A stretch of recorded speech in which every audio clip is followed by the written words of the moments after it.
This interview is for information only and should not be considered as investment advice or a recommendation to buy shares in the company featured.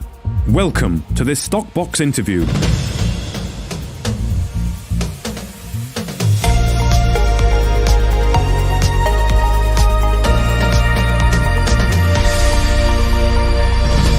Joining us today is Christian Taylor Wilkinson, the Chief Executive of Altona Rare Earths. Hi Christian, how are you doing? Hi Mark, how are you today? Yes, not so bad, thank you Christian, thank you for your time today. So of course the company have released some news from your Monte, Muambe. It's the initial drill phase and the results and decision to proceed to phase 2. We were expecting these results to come in and here they are. So first of all, let me just ask you for your take on it. Of course, yeah.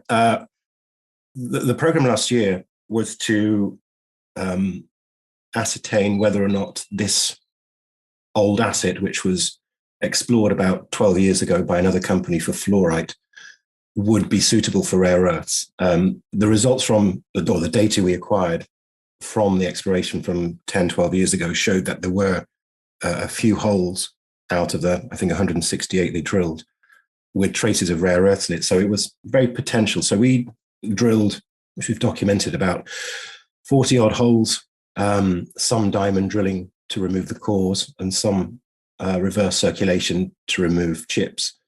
In 6 different locations, 4 locations were where the previous explorers worked and 2 totally new areas. So what we found is a confirmation of the original areas looking quite good. And then we've also found 2 new target areas.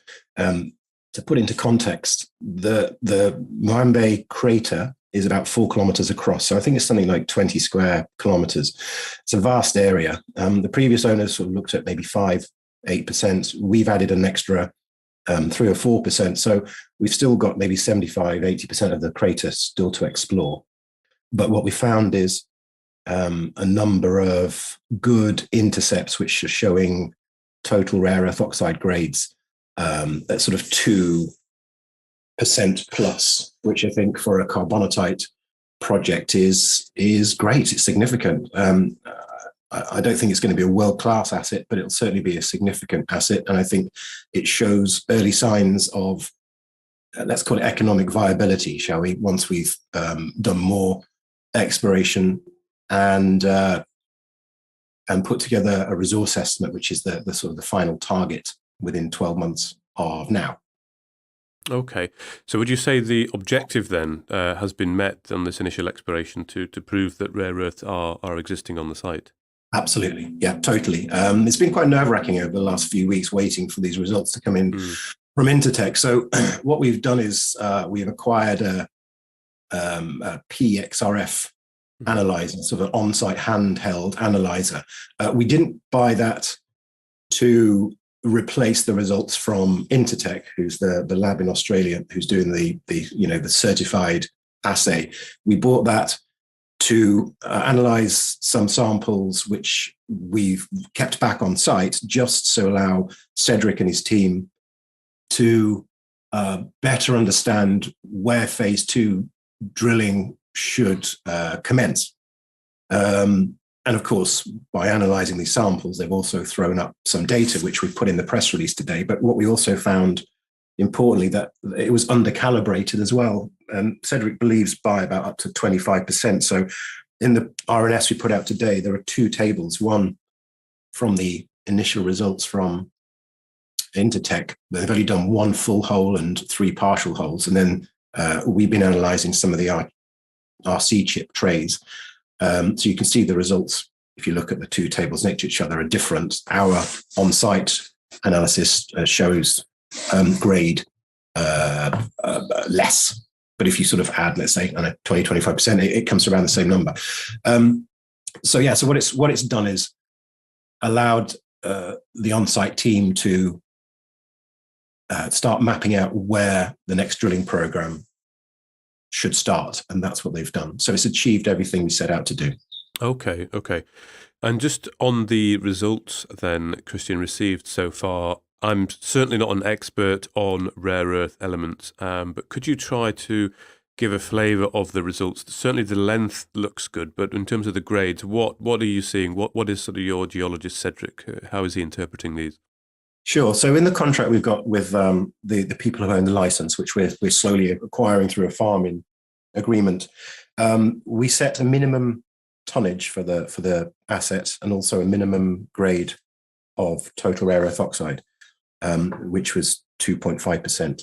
And I think the reason why we decided to proceed is we believe not the tonnage, because it's way too early in the data to know exactly how the ore bodies sit beneath the surface. We don't have that information yet, but what we do have is we can see some grades in certain holes that are 2.5% or above. So I think that has given us sufficient confidence to go away and put some more holes in the ground and pull out some more samples and create a larger, more complex picture of how the rare earth deposits sit and at what depth they sit. And I think it's important to say that these results are patchy. They are not official. So we're expecting the full data set to come back from Intertek some point in May. It was supposed to be by the end of March. They've been incredibly busy. I guess Altona, possibly being quite small and a new kid on the block, doesn't have priority in the queue. They're working as hard as they can. We speak to them regularly. They've said May. If it's earlier, fantastic. And once we get those, obviously we'll publish the full set of results, and that will allow us to extrapolate an average total rare earth oxide. And I think if it's above 1.5%, that will be sufficient from a shareholder point of view to see that this project could become very valuable. It's certainly something that I believe, due to the demand of rare earths at the moment, and over the, certainly going to be growing over the next 5 years, it certainly will be a project that should reach production. Excellent. Okay. And as part of the announcement, Christian, the company has also announced a swift move to stage 2 of the exploration program, which will include further drilling, a maiden resource, and of course the PEA. Can you give an overview of this 12-month planned program, also taking into account costs that might be involved? You've mentioned in the RNS there about the costs for phase 2 drilling. Could you give an overview of the next 12 months and what work has already started and planned in? Of course, yeah. I think it was important we put that figure in, £1.2 million of the cost of phase 2. We will be going back to our shareholders for money when we move our listing to the LSE, and possibly later in the year, depending on what other assets we can acquire this year. So they need to know where the money's going, and we drilled, so it's like 43 holes and 3,000 meters last time. So we're doing maybe 6,000, 8,000 meters this time. It's a substantially larger drilling program this season. As I said, Cedric's been on site. Cyclone Anna swept through last week. They put things on hold. We posted some photographs for last year when I was out there showing the crater, which was just sort of a barren scrub with lots of trees everywhere. But you can imagine now, after 4 months, 5 months of rain, it's like a jungle.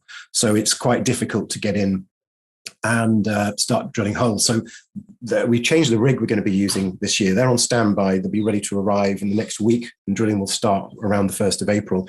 So instead of using a wheeled drilling rig, we're going to be using a Caterpillar tracked rig. So it will go up all the hills that are inside the crater. And they're currently analysing soil samples. They're going out and digging test pits. So everything that can be done before the rig arrives to start drilling is being done now. So we're going to have a full picture of what needs to be done and where it needs to happen. Okay, fantastic. So I wonder, while we're here, Christian, if you could just perhaps give a bit of an update, if you can, on, of course, the move to the main market, that prospectus that has probably changed again since we last spoke. Do you have any update you can share? Yeah, of course. It's my favourite subject, as you know. We are submitting revisals to the prospectus. The FCA puts its comments into our revised edits, and then we go back and answer their questions. The difficulty is because we're a listed company, like today, we've had to make this announcement. This announcement obviously will cause the FCA to ask us to put all this data into the prospectus, so we have to update the prospectus. The end of March, we will have to announce the interim results because our half year end is 31st December. So by announcing the interim results, we're going to have to put those into prospectus. So because we're a living, breathing, already listed company, every time we do something, which by regulation we have to announce to our shareholders, it then has to go into the prospectus. Rather than if we were a private company, things wouldn't need to be announced. So I suppose there would be, a hiatus whilst we got this document ready. And generally what we're finding when we put a new piece of information in the prospectus, the FCA asks the question, no matter how well we feel we've documented it and explained it, they usually come back with a single question. And each time they ask a question, we have to answer it and send it back. And then they have 5 days to do it. So the good news is then the length of, or the number of questions they're asking, has now sort of diminished to, 2 or 3, where the list a couple of months ago was 15 or so.